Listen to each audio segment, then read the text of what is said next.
Can everybody hear me okay from here? Yeah? Okay. If at any point you can't hear me, just kind of raise your hand and I'll get closer to the microphone again. But I just want to thank you for inviting me to be here today. It's a real privilege to be able to be here and talk about Patagonia. And I really, feel that it's a huge privilege for me to be in the position that I'm in at Patagonia.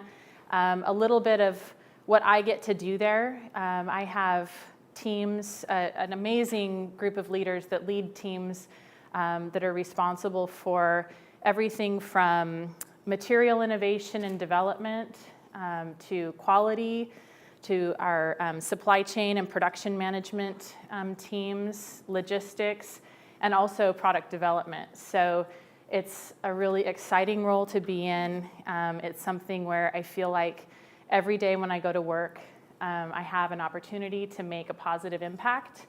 And so I hope that a little bit of what I can share with you guys today is inspiring and also, just educational about some of the things that we're really committed to as a company, and some examples of where, we've learned things along the way that we may not have necessarily wanted to have happen. It was some interesting learnings about some different negative things that we realized were happening in our company. But I think that what I'm really proud of is that we're committed to continuously seeking out what's not working, how can things be better, how can we be a better company, how can we make a better contribution. So in those cases where we find something that we may not want to see, our reaction to it is really to recognize it and to be transparent about that, and then to see what we can do to make a difference and really commit ourselves to that. So with that, I really just want to talk to you guys a little bit about, what we do as a company and how we think about our mission and how that impacts what we do really every day in our jobs. So as Erin introduced with, our mission statement as a company is to build the best product. And so that's really kind of number one: build the best product, cause no unnecessary harm, and use business to implement solutions to the environmental crisis. And so what we've found is that, one, business can be a really positive change agent, but it can't be afraid to be disruptive also. And we'll talk a little bit today about how Patagonia has been pretty disruptive and how we continue to look for ways that we can be disruptive in the marketplace. So here's a picture of our founder, Yvon Chouinard. We got our start with climbing. How many of you guys know that part of our history? It's pretty well known, right? So Yvon learned how to climb rock while he was still in his teens. And in using the climbing gear that he had available to him at the time, he was really dissatisfied with the gear that he had. The pitons were made with a soft steel. It was limiting because you could only hammer the pitons into the rock face a couple of times, and then they would get kind of deformed and not work as well as when they were brand new. So he set out to make a better piton and so that he could go out and climb and have to carry less gear. And so some of the original pitons that he made out of chromoly steel were actually made in a forge that he had in his parents' backyard. And in the end, what it did for him was he could go out climbing and he could use his pitons more frequently and have to carry less gear with him on a multi-day climbing trip. So he was, even then, working on how to make something better. Over the next 15 years of the company history, here's some of the original employees you can see in this picture. Yvon and his partner Tom Frost redesigned and reinvented every tool used by climbers.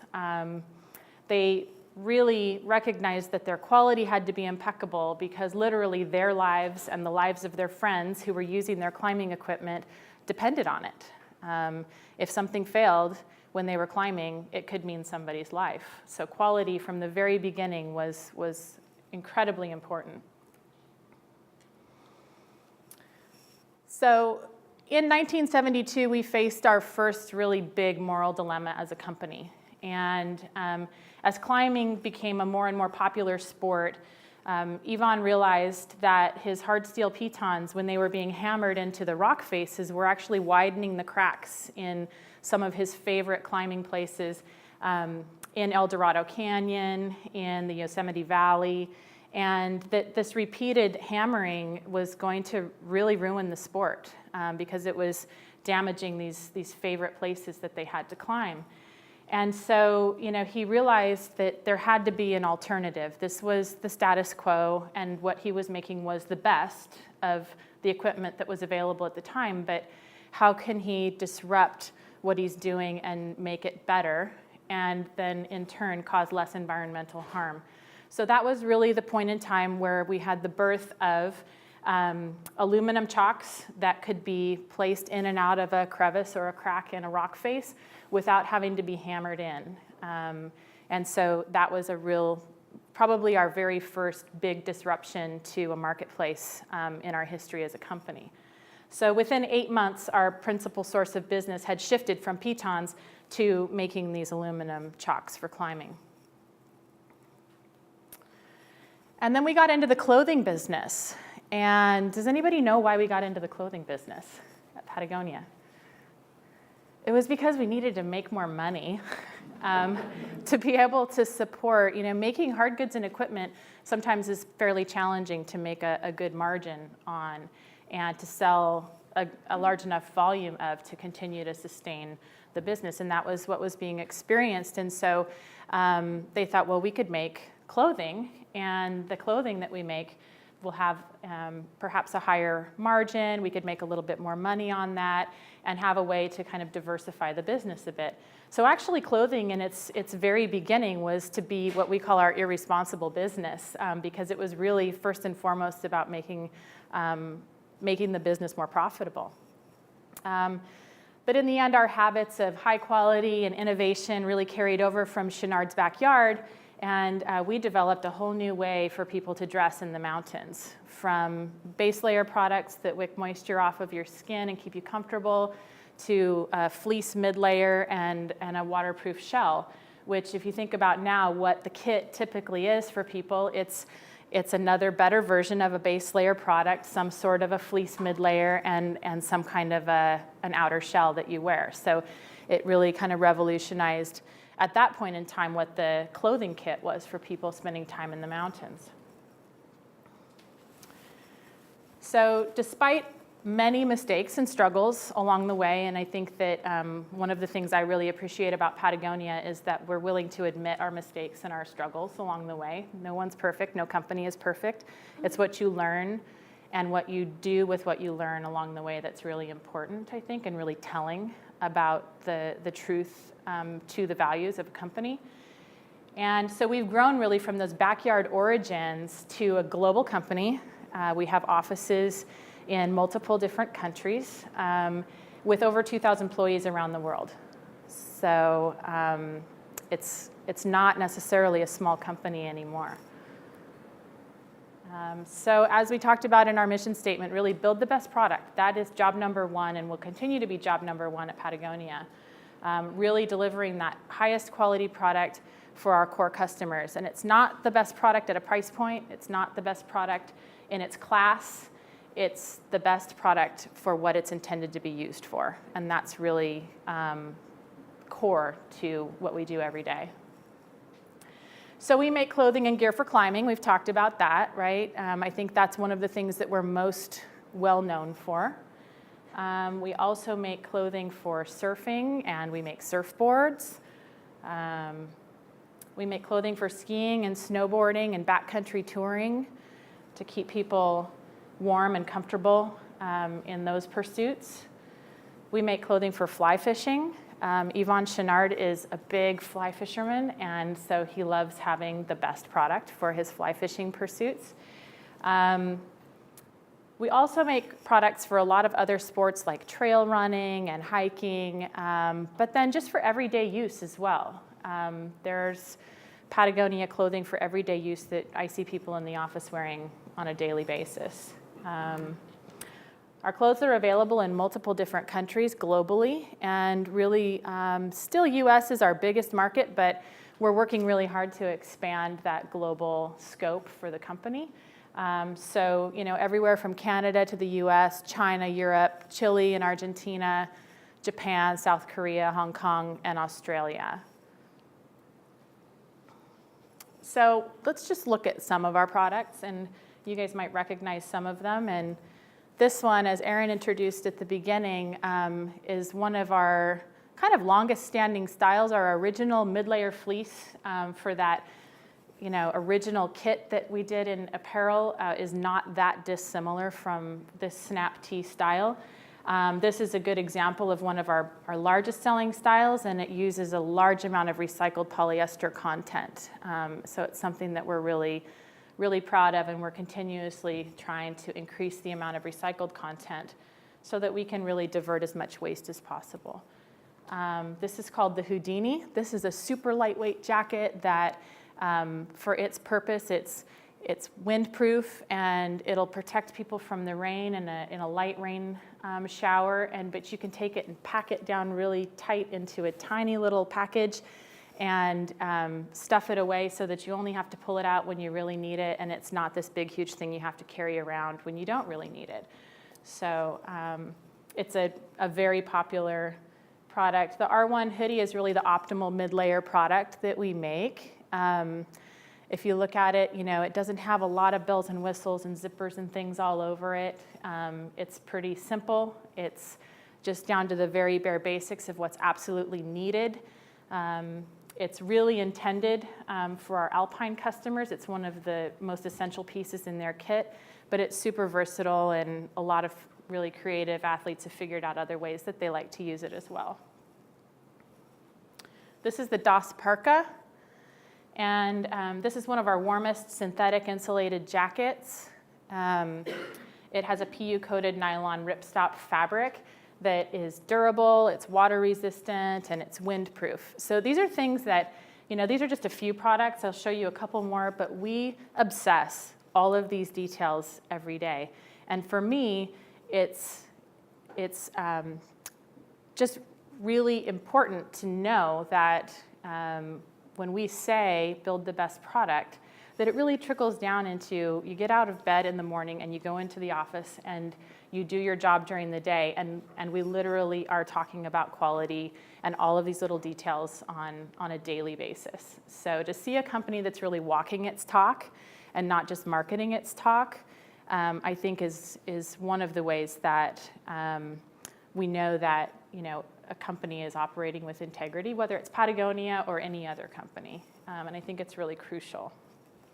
The Wayfarer shorts are our #1 selling best board short that we make.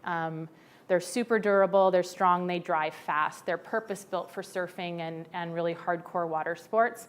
And we were one of the first brands to introduce recycled nylon content into our Wayfarer shorts. So this is a really popular style. So cause no unnecessary harm. What do you guys, kind of think when you hear that? Cause no unnecessary harm. Build the best product, cause no unnecessary harm. And there are these two things that we're constantly balancing and weighing out with every decision we make about every product that we make and every business that we anticipate getting into. So I think for some people, the thing that immediately comes to mind is cause no environmental harm, right? Or cause no unnecessary environmental harm. Anything that we do in business, we would argue causes some harm. Any product that you make, you get in a car and you drive somewhere, you ship something from one place to another, there is some environmental impact that happens from that, right? But for us, we don't want to cause any unnecessary harm. And it looks like we have a typo on the screen of cause no necessary harm. So my apologies to that. In addition to causing no unnecessary harm in the environment, one of the other really important things to Patagonia is causing no unnecessary harm to humans, to cause no unnecessary social harm. So how are the people who are making our clothing being treated in the factories that they're working in? What kind of a life are they able to live? It's very important to us to know that they're able to live a life that they can take care of their family, that's fulfilling, and that they're being paid a fair wage and being treated fairly. So our big second moral dilemma happened in 1988. And this was at a point in time where we were opening a new store in Boston. Some of our employees started to call in sick. And they were complaining about headaches and stomach aches. And so immediately we began to try to trace the problem. It wasn't me, I wasn't there yet, but people at the company began to try to trace it. And they felt like they could trace it back to formaldehyde off-gassing from some of our apparel that was in the storeroom. And so it was what they thought to be some cotton sportswear that was off-gassing this formaldehyde. So immediately they commissioned a study to look at our 4 biggest fibers that we were using in our apparel at that point in time, which were polyester, cotton, nylon, and wool. And in the end, with that study, what it told us was that at that point in time, the fiber that was causing the most harm was cotton. And that formaldehyde, we learned at that point, we didn't know prior to that as a company, but that formaldehyde is really commonly used in cotton to keep it from wrinkling and to keep it, having that really nice kind of starched look to it. A lot of wrinkle-free shirts use formaldehyde. And so immediately we started looking at what we could do to make changes. And in addition to the formaldehyde, the amount of pesticides that are used in conventional cotton was really troublesome to us as well. And that was something that we learned through this study. And so it took us a little while to make the full transition. But in 1996, we fully transitioned to organic cotton, and we've never gone back. We only use organic cotton, and if we can't make something using organic cotton and it needs to be a cotton product, we don't make it. So at that point in time, we really decided to take back responsibility for understanding what was going on throughout our supply chain that we really had kind of delegated to other people at that point in time. And we made a commitment as a company to really know what was going on in our supply chain. So now we're really focused on multifunctional performance. We want the lowest possible environmental and social footprint for the products that we make. We use as much recycled content as possible. We've talked about that a little bit. Recycled nylon is a fairly new fiber, and we're working really hard to increase the amount of that we use. We take back any product at the end of its useful life from anyone, and we categorize it and we store it, and then we make sure that it can either be repurposed or recycled so that we're diverting those products from going into landfills. We also continue to invest in innovation. These are the things that we know now, but what are those next recycled nylons and recycled polyesters for the future? One of the things that we've done recently in the last few years was to use guayule, which is a cactus-type plant that produces a natural rubber substance, and it's got a very low environmental footprint. And we've worked with a company called Ulex to produce a natural rubber using this guayule plant and incorporate it into the neoprene that we use for our wetsuits.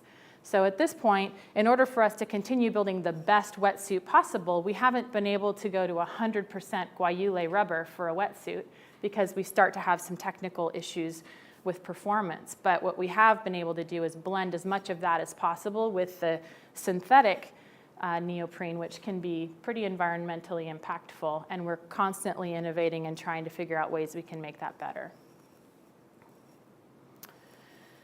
What we've learned, though, is that one of the most important things that we can do as a company is to make high-quality product that lasts years and years and can be repaired so that you don't have to buy as much of it. And that is probably the single most important factor in environmental impact and footprinting for a product is its overall lifetime durability. If you have a recycled polyester sweatshirt that after 5 years is no longer wearable, it's pilling, you can't really use it, is it worth it that it was made out of recycled polyester? It's a good thing that it was made out of recycled polyester. But if you have something that was made out of virgin polyester that's sitting in your closet and it's been there for 10 years and you still use it every day and you could use it for another 10 or 20 years, the relative difference between those two is really leaning towards the virgin polyester sweatshirt that lasts that 20 or 30 years. So for us, that goes back to that constant balance between building the best product and then causing no unnecessary harm. If by putting an environmental innovation into a product, it causes it to be less durable or to have a shorter lifespan, we're actually perhaps moving backwards instead of moving forwards. So constant focus on durability is really important to us. So with all of those good things that we try to focus on as a company, we could keep it kind of within the four walls of Patagonia, right? And just focus on it there, be really good at doing all of those things within Patagonia. But we have to be transparent about what we're doing. We've learned that we have to be really open about that, and in order for us to influence anyone else to do what we're doing or to understand the importance of what we're doing, we have to be transparent. In addition, in order for us to maintain our own integrity, we have to be transparent about what we're doing, really the good and the bad. How many of you guys have seen the Footprint Chronicles or are familiar with that? You've seen it? Okay, great. So if you go onto the Patagonia website, one of our biggest transparency vehicles is the Footprint Chronicles. So on any landing page for any product that you see on our website, you can scroll down to the bottom of the page and it will tell you it'll give you a picture and it'll tell you the name of the factory where that product was made. It'll give you a little bit of information about the factory. It'll also give you some information about the mill that made the fabric that went into that product. If we make it in more than one factory, it'll give you the information on both of those factories. You can go to a map of the world and you can drop pins on the map. You can say, I want to see all the factories. I want to see all the mills. I want to see all the farms. And for everything that we have information for that we have traced back to most all of our organic cotton farms. We've traced back to every one of the farms that our down comes from, all of our mills that we receive our fabric from, and all of our factories. So before, when we talked about, well, Patagonia started with apparel as that was going to be the irresponsible business, right? And we realized that we needed to know more about our supply chain. Here's where you can see it. We don't just know it, but we make it available to anybody who wants to know about that. And then from time to time, we also include essays on the Footprint Chronicles about things that we might find out, like what we found out about organic cotton when we had people, or conventional cotton and the risks with that when people were getting sick in our Boston store. When we find out things that we may not want to see in our product, we also make that transparent in the essays on the Footprint Chronicles. And we talk about what we're doing to learn more about it and to make positive changes. So I would encourage you guys to check that out. I talked about down. So we have, over the last 3 years, had a huge focus on down. There's a European NGO called Four Paws that came to us and brought to our attention some of the risks with animal welfare in the down supply chain. And honestly, we didn't really know about that before. We were making high quality product with down.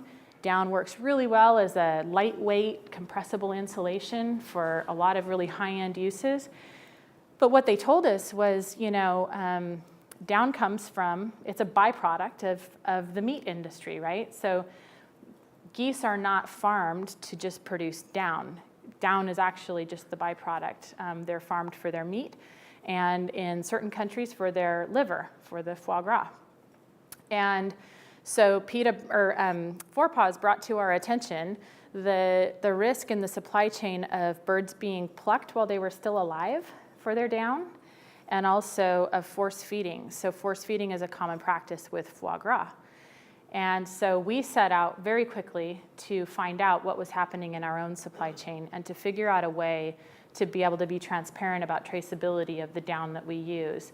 And I'm really happy to say that as of fall 14, so this last fall, 100% of the product in the Patagonia line is fully traceable to the parent farms, and that's the farms that produce the eggs that produce the geese that then our down comes from. So we've traced all the way back to mom and dad goose that you can see up there in the upper left-hand corner. And we have full transparency to that supply chain, and we will never have force-fed or live plucked down in our products. It's all certified. So in addition to those things, there are some activities that we feel like really are kind of represent the Holy Grail a bit. And that's where, it's not just that we're building the best product, and it's not just that we're doing no unnecessary harm, but it's that we're working in a way that's actually restorative, both socially and environmentally. So one example of that is our partnership with the Nature Conservancy and Ovis 21 in Patagonia, in the region in Argentina. It allows fifth-generation ranchers to pursue their way of life. It heals and restores their grasslands by the way that they're ranging the sheep, and results in a fine micron and really high-quality merino wool that we use in some of our base layer products now. So that's an example of something where we feel like it's a really restorative and regenerative supply chain. And it's fairly small right now, but our hope is that these types of opportunities continue to present themselves, and we'll pursue them. So the last part of our mission is really using business to inspire and implement solutions to the environmental crisis. So not just us creating best product and focusing on doing that while doing no unnecessary harm, but really how can we use Patagonia's business and our success and our growth. We're no longer this tiny little business that people can look at and say, well, yeah, Patagonia can do that because they're so small. Or for you guys coming out of business school or whatever your field of study is, to think, that, well, I could do those things, but how am I going to grow and actually scale that approach to running a business? And how am I going to make a profit? And so what we feel is that we are in a unique position to be able to show that it can be done. And it can be done in a very profitable way. And it can be done while growing the company responsibly. So this is really why this third part of our mission was added. So as a part of that, we participate in a lot of grassroots environmentalism. We give 1% of our net sales every year to environmental causes, and that's without regard to profitability. So in our company charter, regardless of what our projected profit is, we always will give at least 1% for environmental causes.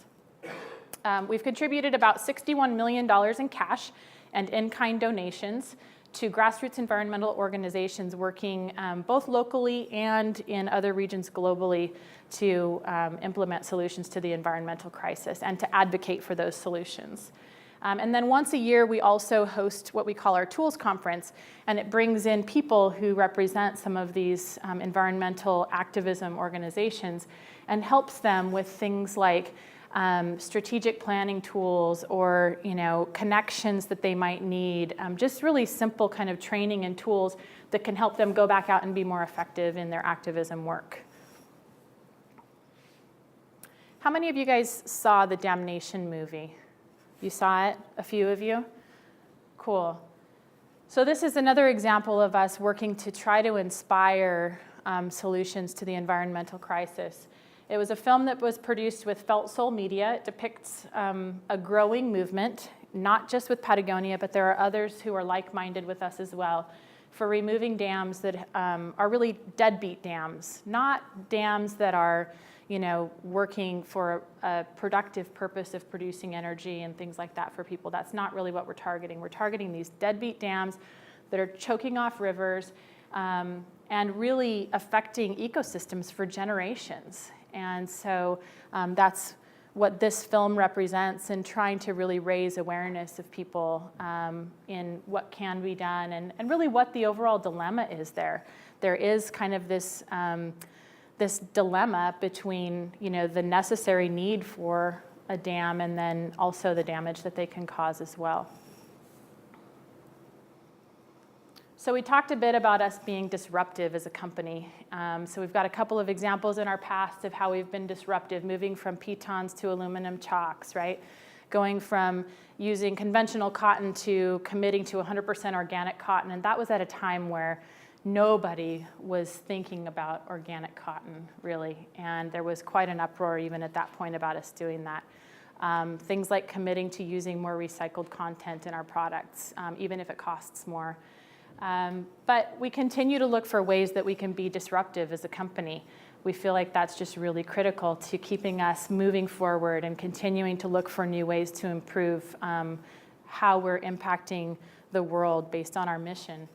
So one of the new ones is Patagonia Provisions, and this is our new food division. And really what we're endeavoring to do here is to disrupt the food industry in the same way that we've disrupted the outdoor apparel industry, and to prove that it can be done again. So, sustainably grazed, sustainably raised, organic foods. It's still a very small startup at this point in time, but we see this as being a really great opportunity for us to continue to extend that mission that we have as a company in making a difference.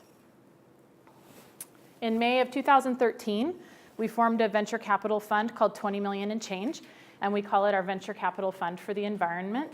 And what it does, it's intended to be a way for us to invest in like-minded startup companies who want to bring out the same types of positive changes that we're looking for as a company. They may be in other areas that are not related to apparel.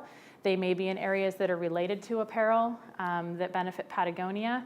But in the end, really what we want to do is to be able to invest in other companies that are trying to do kind of the same things that we're doing as Patagonia. Some examples of that that I can tell you about, we have several that are in the works, but two examples I can tell you about are an investment that we made in solar panels, a company that's putting solar panels on homes in Hawaii. So the state of Hawaii has the highest energy costs of any state in the United States, and the least access to alternative energy sources. And so we chose to make a strategic investment there a little over a year ago to help support a company that's trying to put solar panels in Hawaii. Another investment that we made was in a company called Tursus, CO2 Nexus, and that's a really fancy name for a company that has basically produced a washing machine that can wash garments, can wash fabrics, can wash uniforms using no water. So it uses supercritical CO2 that's constantly recycled and reused, and it's extremely effective. And so our hope is that at some point in the future that continues to grow and can proliferate into something that's much more accessible beyond just commercial uses that it's being used for right now. But with scarcity of water resources, we really feel like looking for ways that we can reduce the dependency on water is critical. Patagonia was the first certified benefit corporation, and we signed as the first B Corporation on January 1st of 2012. And what this does is it really weaves our company values very formally into a charter and into our kind of B Corp rules that we have to follow as a company in the Articles of Incorporation. So what that does is that as a private company, it really instills those values for as long as the company is in existence. And it puts some really significant constraints on anyone's ability to change how we run the company and to change those values for things like the amount of money we donate for 1% for the planet, that can't change. So just really quickly, 1% for the Planet was founded in 2002 by Yvon Chouinard and Craig Matthews. Now has more than 1,200 members. Any company that wants to be a member of 1% for the Planet and also donate 1% of their revenues to environmental causes can join. To date, we have over 1,200 members who've given over $100 million to nonprofit organizations worldwide. Patagonia co-founded the Conservation Alliance in 1989 with Kelty, REI, and the North Face, and now that is the wilderness giving arm for the outdoor industry. It gave $1.3 million to 38 conservation organizations in 2012. We co-founded the Sustainable Apparel Coalition. This is a group of more than 100 apparel organizations that comprise about a third of the world's clothing and footwear producers. And we come together and work on ways that we can reduce environmental impacts and spread the mission that we have for less environmental harm. The Fair Labor Association works for better pay and working conditions in garment factories, and Patagonia is a founding member. Our Director of Social and Environmental Responsibility, Kara Chacon, is a board member on the Fair Labor Association board. And then Blue Sign Technologies is a Swiss organization that does some really amazing chemical analysis on behalf of a lot of the companies that produce our dyes and chemicals that go into textile processing. And they vet those chemicals to make sure that they are not causing any undue environmental harm in the use in products. So really, how can a supply chain be responsible? We've talked about a lot of different ways indirectly throughout this presentation. And this is really kind of more the core of what I focus on within Patagonia. But how do you continue to maintain a supply chain for a growing company that is true to those values and can continue to be responsible? And how do we constantly have a feedback loop so that we can learn if there are things that are happening in our supply chain that are not consistent with what our values are, so that we can identify that and make positive changes? So one really key way is in long-term partnerships. We invest in relationships in the long term with our suppliers, and we really work to partner with suppliers who are like-minded in their own business pursuits to what Patagonia is. We see this is a picture of some people from one of our suppliers in India, Pratibha, but just to put a face with it, because we see our suppliers as really being equal partners in our success for our company mission. Without them, we can't be successful in pursuing the mission that we have as a company.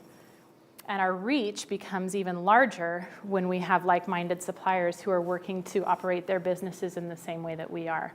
We have 2,000 employees, but we have factories that have 2,000 employees. So when you multiply that by the number of factories and the number of raw material suppliers that we work with, the influence becomes even broader. We use what we call a fourfold approach in how we manage the overall life cycle with our suppliers and our supply chain. And what that is a way that we evaluate business capabilities, environmental responsibility, their ability to meet quality requirements, and also social responsibility in a completely balanced way. So things like cost and lead time and on-time delivery don't take precedence over factories' capabilities to meet our social responsibility requirements, and the reverse. So we really recognize that in order for us to have a responsible supply chain in the long term that can support the mission of Patagonia, we have to look both at the effectiveness, which is traditionally what's looked at, and the responsibility in the supply chain. So business capabilities, some examples are costing, lead time, capacity, the ability of a factory to deliver on time to your needs, things like that. Looking at a factory like this is just a small shot of a really large factory that is very capable of achieving those business capabilities that we would be looking for. So that's really important, and we evaluate that. But quality, build the best product. Quality has to be there. Our suppliers have to be able to produce product to the standards that we have as a company, and we have fairly high standards. So, evaluating their ability to consistently sew and assemble garments, going from one garment to 200,000 garments that might be needed to be made in a 4 to a 6 month period. And a factory's capabilities in doing that is something that we monitor and we talk with them about on a regular basis. Social responsibility. So we have a global in-house team that's continuously reviewing our factories and interacting with our factories on how they're doing on social responsibility and how they're doing on paying fair wages and ensuring people aren't working too much overtime and things like that. This team, in addition to the teams that represent business capabilities and quality, have veto power in our sourcing decisions. So there's truly an equal weighting between all 4 areas of those quadrants. And here's someone who works in one of our factories. That was the first fair trade certified factory that we started working with. And we were one of the first apparel brands to bring fair trade certified product into the market. And you can see she has her little fair trade necklace on there because she's working in the fair trade line. So of course, environmental responsibility as well. And that's really looking at our suppliers' capabilities to use chemistries that we know are Blue Sign approved and are not going to cause any unnecessary harm to the environment or to the workers who are working with those chemicals. Also, things like wastewater treatment, the amount of water that's being used, the amount of energy that's being used in a facility, the amount of greenhouse gas emissions that are coming out of a facility. These things are all very important to us and really come in under this umbrella of environmental responsibility when we evaluate any of our suppliers in their overall life cycle, from whether or not they come into the supply chain and they're someone that we're going to partner with in producing product, whether they're already in our supply chain and we're working with them on making continuous improvements in any of these areas, or whether we get to the end of a relationship with a supplier for whatever reason, that we manage those exits in a really responsible way as well. So just a little bit quickly about where we work, and then we can take some questions. So life at Patagonia, our headquarters is in Ventura, California. And so we have an on-site child care center, so these kids are from the child care center. And one of the things that we say is that the best product that we produce is our kids. Because truly there are people who are working in the Patagonia office now in jobs who have come up through the Patagonia Child Care Center when they were younger. We also have internships, and a couple of you at the luncheon I talked about internships with.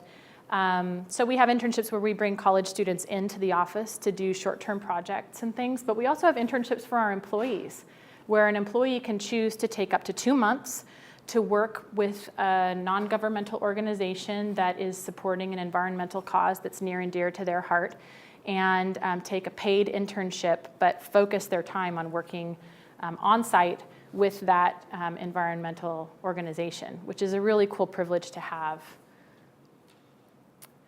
Of course, meaningful work is more than just a job, right? Jobs are great. Jobs provide you with a paycheck, but being able to do meaningful work, I think, is, at least for me, much more fulfilling. So just one quick example of that, maybe a couple. I've got a couple. So Joy Lewis, when she was managing our 4 New York City stores during the Hurricane Sandy disaster, sent her store employees out to Far Rockaway to hand out used clothing. They just did it. They just gathered up the used clothing that they had for returns and things in their store, and they went out to help people and hand them out. She just made that decision that they were going to do that instead of running the store at that point in time. Chiara Capolina, our marketing assistant for Patagonia in Italy, has learned how to use radio telemetry and hair samples to verify the activity of ibexes and bears in the Dolomites. So this was something that she was really interested in, and so she went and pursued that. And there are many, many other examples of where people are able to bring more meaning to their work through those opportunities. Our distribution center is located in Reno. It was the first gold LEED certified building in that area. In Ventura, we have 498 solar panels that supply about 14% of our overall energy load for our main campus there.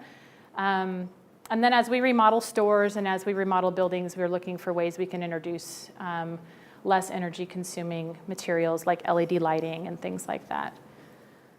So what's next after all of that? We have to continuously be pursuing what the next thing is. We can't settle. We have to always be looking for the next peak. Making the highest quality product for our core customers is really going to remain job number one. We can't ever divert from that. We have to stick very closely with that. Continuing to push the market, continuing to be disruptive, and continuing to prove how things can be done in line with our company mission. And this is one of our Patagonia Provisions food products. Actually, I believe our first food product that we made, which is smoked salmon that is sustainably farmed, or not farmed, but sustainably caught using First Nations traditional practices. We will continue to take a creative and provocative approach, and always will be a global company with this really big activist stance in anything that we do. Supporting eco-innovation and continuing to drive what's the next thing, what's the next recycled polyester, how could we eliminate water from our textile processing, how could we, constantly challenging ourselves with things that seem impossible right now, but investing in innovation that's going to help us to find out what is possible for the future so that we can implement those things when they are possible. And continuing to use business as a change agent. So I think, the question that was posed to me before this presentation is really to talk about how business can be good for the planet. And I think that from my point of view with Patagonia, there's a lot of different things that we're doing to try and make business better for the planet. But, I think that if there's anything that you guys get out of today as students is being inspired that it's not just one company that can do it, but that if you go out and start your own company, you can do it too, or you can have that influence in whatever company that you decide that you want to go and work for. And hopefully this helps to shape a little bit about, your perspective as you go out to look for what your opportunities might be in the career world.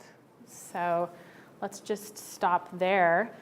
And if you guys have any questions, I'd be more than happy to answer any questions. Yeah. Do they meet as just the whole team meet, and then different people with different goals and things that if someone has an idea that they want to work on this social change or to affect the environment, is that an open forum of questions and ideas? Yeah, it's very much encouraged.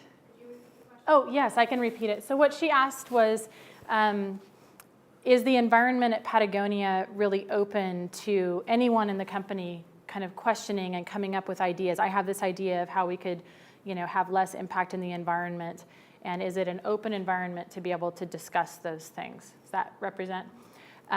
So the answer is yes, and in some cases it can cause a little bit of chaos when you have a lot of great ideas coming, so it's really important to know how to bring those ideas together, get them in front of the right people, be able to filter through those ideas, and then focus in on where we have our biggest opportunities to create change. We would love to focus on every good idea that comes our way, but in the end we all have limited amount of resources, and so we really try to focus where we can move the needle the furthest and where we can have the biggest impact.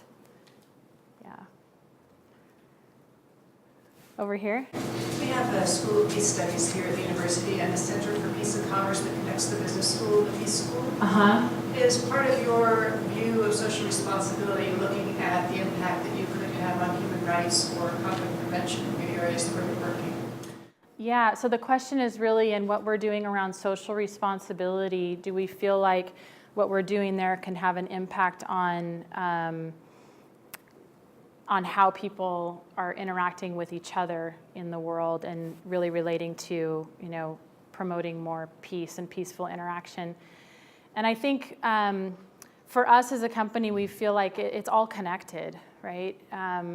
And what we can do to influence that is to ensure that people who are working in facilities where we're doing business are being treated fairly, are being seen as not just a pair of hands for hire, but as a living, breathing human being that has the capacity to learn and develop and grow in their own careers. Surprisingly enough, in some traditional apparel manufacturing organizations, it's very much, you do this one task, literally. I set zippers all day long. This is what I do, and this is what I know how to do, versus looking at people as, someone who could learn multiple different skills, and then after they master that skill, they could then maybe move up into another position, and along the way, changing their own economic status because they're able to earn more money. So I think for us, there's a few different ways that we're really focused on that, paying fair wages, continuously scrutinizing ourselves on that, and making sure that people are being treated fairly. And our hope is that that's sort of the rock that gets thrown into the pond that then creates that ripple effect going out into their community, and even further. So does that help to answer your question? Okay. In the back? Yeah, I think you mentioned that Patagonia is a privately owned corporation. Mm-hmm. How is the ownership structure? Who owns it? Is it still primarily in the founder's family? Yeah. Share?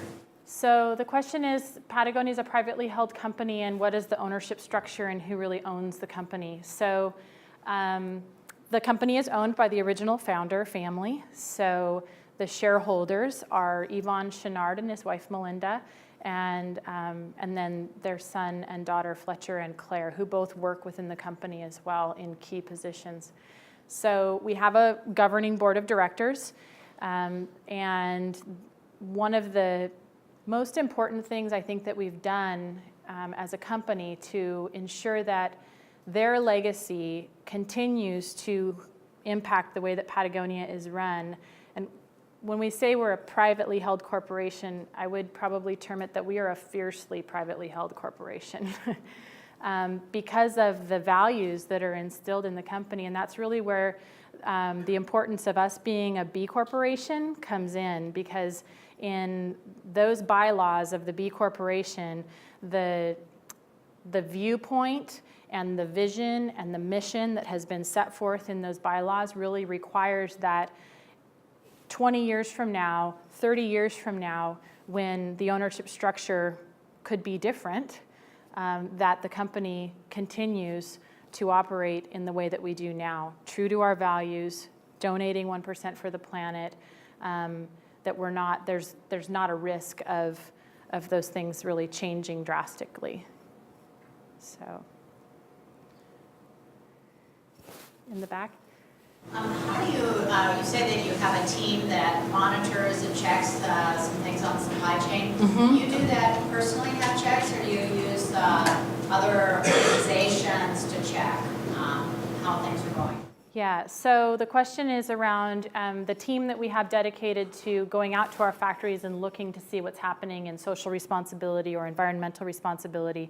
And do we do that ourselves at every location, or do we utilize third parties, or do we utilize other organizations? And the answer is that we do all of that. So we send people out personally to look at our factories, but we couldn't possibly have enough people to be there constantly on a regular basis checking. And in addition, we feel like by building these partnerships with like-minded companies that we're standing side by side as equal partners in this mission.